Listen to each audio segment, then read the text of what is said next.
Pak Lukman, ini kalau kita lihat dari segi ekonomi memang sangat berpengaruh ya Pak Lukman. Irfan katakan dari jam 9 ke jam 10 malam biasanya. Sedangkan sekarang karena ada pembatasan hanya bisa sampai jam 5 sore. Cukup banyak selisih waktu yang terpotong. Nah, kira-kira dengan adanya surat edaran ini, seperti apa langkah-langkah yang harus dilakukan oleh pemerintah agar memang pelaku UMKM ini tidak dikucilkan begitu dengan adanya surat edaran ini. Silakan Pak Lukman. Oke, terima kasih. Jadi tadi Pak Najib sudah menjelaskan dari perspektif yang lain, Pak Dr. Abdi dan Pak Irfan. Jadi kalau kita secara rasio saja, logika, kalau pembatasan jam ya, aktivitas pelaku kan hampir semua ya. Kalau kita bedah satu persatu perwali dan memang lebih para perspektif masyarakat itu cenderung kepada pembatasan aktivitas ekonomi dan tempat ibadah. Itu yang menjadi sebenarnya hal yang menjadi sesuatu multi persepsi di masyarakat. Nah, kalau kita rasiokan, ya tadinya buka sampai jam 10, ya karena perpanjangan seperti tadi jelaskan Prof. Najib, ya kemarin itu kan sampai jam 8 malam. Ini turun lagi atau diperpendek lagi ke jam 5. Selang waktu ya kurang lebih 3 jam ini, ya kurang lebih 2 sampai 3 jam. Itu jelas. Nah, di momen-momen atau atau banyaknya masyarakat melakukan aktivitas pembelanjaan, ya itu jam pulang kantor jam 5, ya jam 5 ke atas di luar dari Sabtu Minggu. Nah, ini kan rasio ini 5 sampai pulang pembatasan sampai jam 5. Itu berarti ada jelas tingkat pendapatan atau pelaku UMKM itu sudah sangat menurun drastis pendapatannya, itu jelas sekali. Ditambah lagi pelaku aktivitas selama ini melakukan aktivitas sudah sholat isya jam 7 sampai jam 10 kan itu juga para pelaku UMKM di situ juga cenderung dan aktivitas misalkan Grab dan Gojek itu melakukan aktivitas pembelanjaan terhadap pesanan itu berlaku. Nah, pembatasan ini jelas secara rasionalitas maupun analisis laporan keuangan atau pendapatan ekonomi masyarakat itu sangat menurun dan sangat berkurang. Nah, bedahnya adalah karena memang ini adalah masalah kemaslahatan umat atau masalah kemanusiaan dalam hal penyebaran, mencegah penyebaran ini, maka memang ketika dituangkan regulasi perwali ini tentang aktivitas permasyarakat, maka perlu memang ada kompensasi yang lain, kompensasi terhadap masyarakat kecil dalam hal ini ya menengah ke bawah. Kenapa? Karena yang tadinya kita meraup pendapatan di rata-rata di jam pulang kantor tersebut yang menyebabkan terjadinya pembatasan aktivitas, maka tingkat pendapatan menurun. Maka kompensasinya apa? Itu kan menjadi pertanyaan. Yang kedua, ini kan ya suka tidak suka yang namanya masyarakat ya, khususnya yang Muslim ini kan menjelang Idul Adha, kalau tidak salah kurang lebih jatuh tanggal 20 Juli. Nah, seminggu sebelumnya biasa masyarakat melakukan aktivitas-aktivitas ekonomi maupun sosial yang berhubungan dengan perayaan tersebut. Nah, sekarang kan dituangkan lagi di regulasi tersebut di Perwali bahwa ya kemungkinan itu nanti tidak ada perayaan lagi di masjid atau di tanah lapang yang biasa kita lakukan perayaan. Nah, kalau ini maka aktivitas pergerakan masyarakat tadi khususnya sembako tingkat pembelanjaan yang dirasakan oleh masyarakat menengah ke bawah itu akan berkurang pendapatannya. Sehingga maka muncul lagi tadi apa kompensasinya bagi masyarakat tersebut yang memang sangat mendesak dan sangat dibutuhkan. Nah, itu. Karena beda yang di 2020 ketika melakukan itu ada kompensasi walaupun ya harapan-harapan masyarakat tidak seperti apa yang diharapkan, tapi itu ada. Nah, sekarang pertanyaan, adakah kompensasi itu? Itu pertama. Tentang pembatasan. Yang kedua adalah memang perlu hal-hal tertentu. Misalkan kalau kita bedah, yang dikurangi kan aktivitas pergerakan.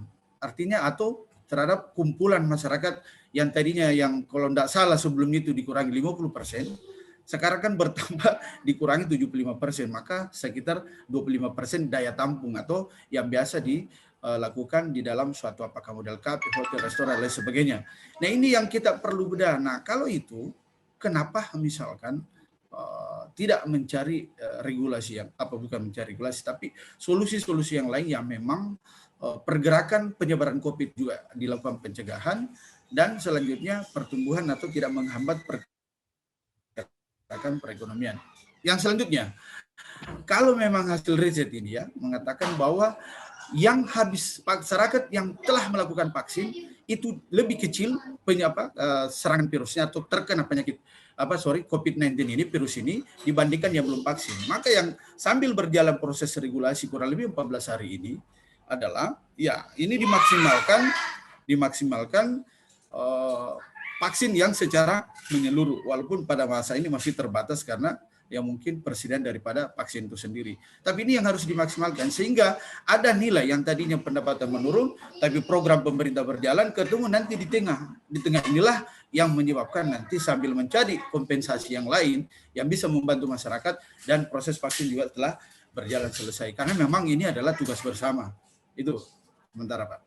Baik, terima kasih Pak Lukman. Saya kembali ke Prof. Najib. Prof. Najib, ini tadi memang benar ya kata Pak Lukman, kita tidak lama lagi melaksanakan kegiatan ibadah sholat Idul Adha, dan juga ada Idul Kurban. Bedanya dengan Idul Fitri mah kita tidak ada potong daging gitu kan. Sekarang kan Idul Adha ada namanya kegiatan kurban. Otomatis juga ada panitia kurban di dalamnya.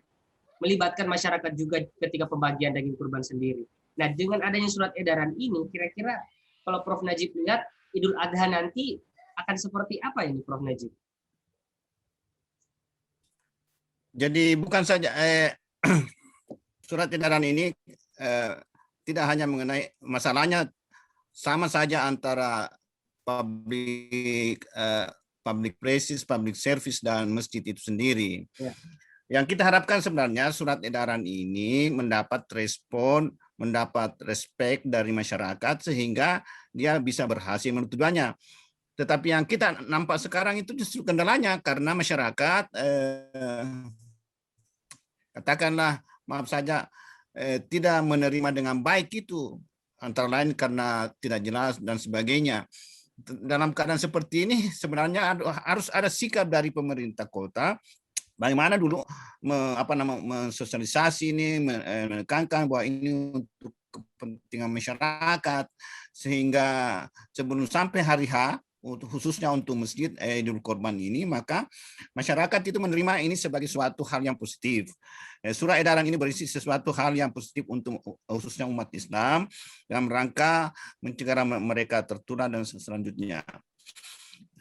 Karena itu kalau kita melihat bahwa PPKM Mikro ini berbasis RT/RW dari wilayah yang terkecil ke atas ini, maka dari segi pemerintahan memang kita surat edaran ini mempunyai kekuatan hukum dan kekuatan untuk pressure. Tetapi kalau kita melihat bahwa PPKM Mikro ini memerlukan partisipasi masyarakat, disinilah sebenarnya kendala yang berat yang terjadi. Karena kesuksesan dan keberhasilan daripada PPKM ini sangat banyak tergantung kepada masyarakat. Biar berapa tenaga, biar berapa uang yang kita gelondorkan untuk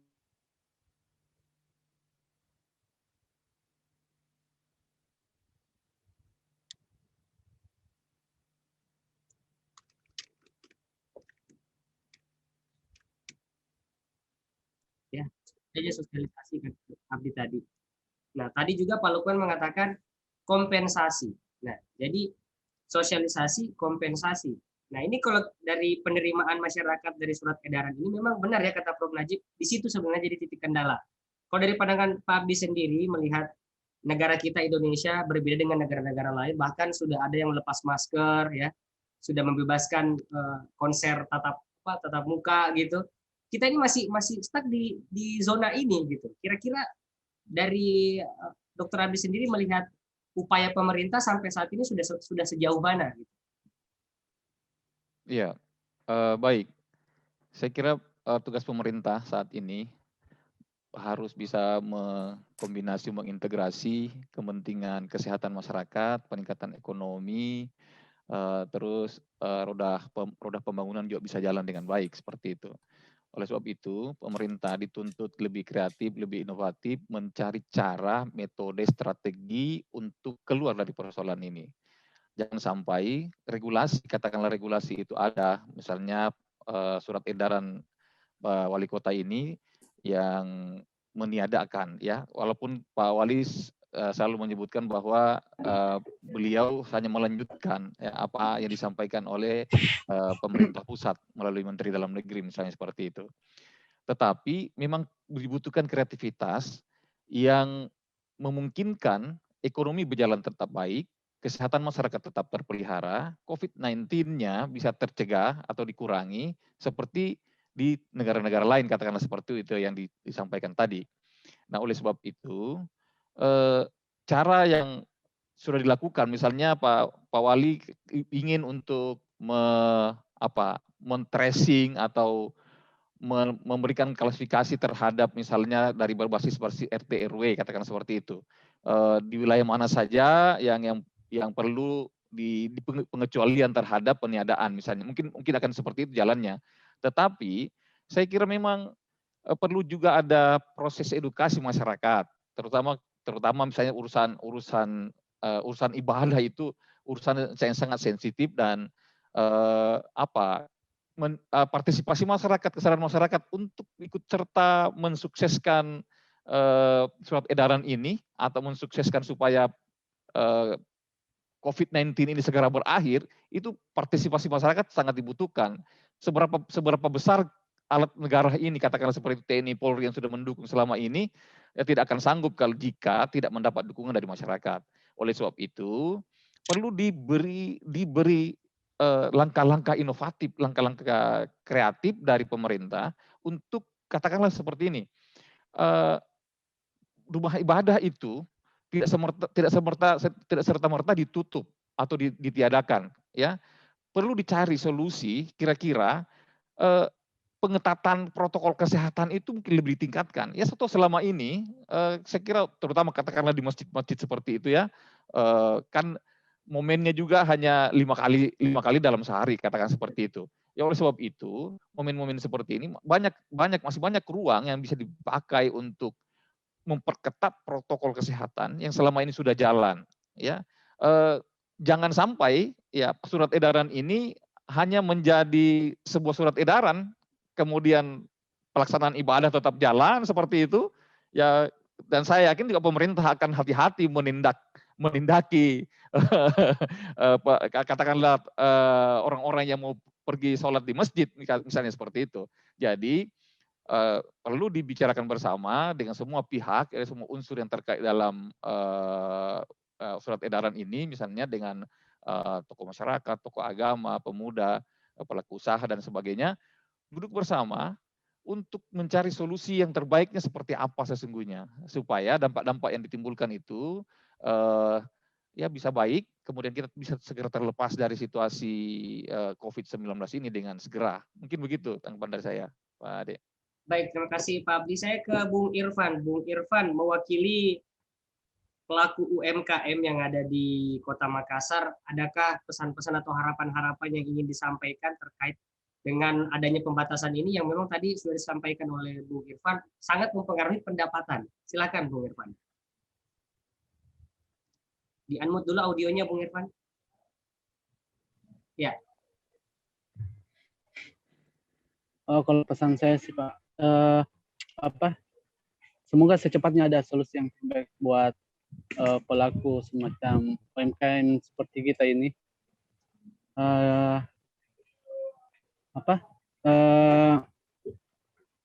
Dan saya ingin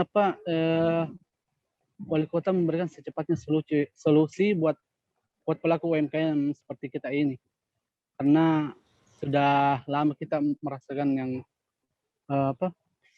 sudah lama kita merasakan seperti ini Pak.